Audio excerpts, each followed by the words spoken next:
Kata Nabi Shallallahu Alaihi Wasallam, hartamu hanya tiga. Yang pertama adalah apa yang kau pakai hari ini menutupi badanmu. Hanya itu kau punya harta.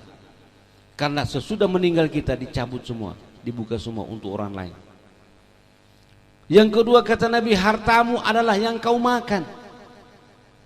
Begitu banyak beras di dapur 50 ton, tapi kita makan satu hari hanya 1 sendok. Begitu meninggal 1 sendok itu saja hartamu. Yang 50 ton orang punya. Kan seperti itu. Yang ketiga, hartamu adalah yang kau minum hari ini. Kalau kita minum, tidak cukup minum di dapur, minum dalam rumah. Tidak cukup minum dalam rumah, minum di teras. Tidak cukup di teras, di halaman. Tidak cukup di halaman, di jalan. Macam-macam minuman kita minum. Tapi sesudah ajal datang, apa yang terjadi? 1 tetes pun tidak masuk.